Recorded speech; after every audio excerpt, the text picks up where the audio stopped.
আসসালামু আলাইকুম। Riaz agro farm ও হ্যাচারির পক্ষ থেকে স্বাগত। আপনারা ফোন দিয়ে বলছেন ভাইয়া, কোয়েল পাখির মধ্যে কোন পাখিতে বেশি বয়সের ঝামেলা হয়? ভাই এইটা কোনো খামারই আপনাদের বলবে কিনা আমি জানি না, তারপরেও যেটা আমার অভিজ্ঞতা থেকে আমি যেটুকু অর্জন করেছি সেটাই আপনাদের সাথে শেয়ার করে দিই। আমি যেটা বলি ভাই, 18 দিন 19 দিন বয়স যেগুলো পাখি, 18 19 20 দিন, এগুলো প্রায় খামারেই, আমি সব খামারের কথা বলবো না, প্রায় খামারই কিছু কিছু খামারি আছে তারা 1 মাস বয়সের বলে বেঁচে দেয়। এক আর দুই ভাই, কিছু কিছু আছে বয়সে, মনে করেন প্রতিটা আমি ভুল দোষ ধরে তো বলতে পারবো না, কিন্তু এরকমই হয়।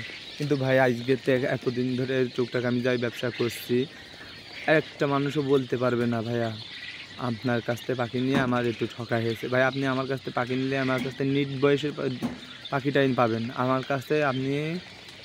তাহলে আপনারা এখন বলতে পারেন ভাইয়া আপনারা তাহলে কী করবো? ভাই আপনারা খামারে আসেন, দেখে শুনে নেন। আপনারা হলো বাসের মাধ্যম দিয়ে নিতে পারবেন, অসুবিধা নেই। আমার কাছ থেকে নিতে পারবেন, আপনি যদি বয়সের সমস্যা হয় পাখি রিটার্ন দিয়ে দেবেন, অসুবিধা নেই। হ্যাঁ ভাই, আপনার কাছে তো আগের থেকে পেমেন্ট করতে হয়। ভাইয়া আপনি যদি পয়সে কোনো রকম ঝুঁকি পান, এখন তাহলে আপনি আমার কাছে ফোন দেবেন, ভাইয়া আপনার এখানে তো আমি যেটা পাইলাম সেটা তো হয়নি। তাহলে ভাই আমি নিজ খরচে আমি নিয়ে আসবো আবার। এগুলো নিয়ে আপনার টেনশন করা লাগবে না ভাইয়া।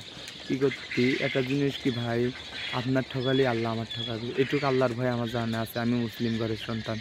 এটাই ভাইজান, ব্যবসার মধ্যে কিন্তু ঝুঁকি থাকবে, এটা কিন্তু সাধারণ বিষয়। কিন্তু এইগুলো যারা সত্যি কথা বলে বেচা কেনা করবে, এদের মনে করবেন ভাই তারা অল্প দামেই জিনিস ছেড়ে দেয় ভাই।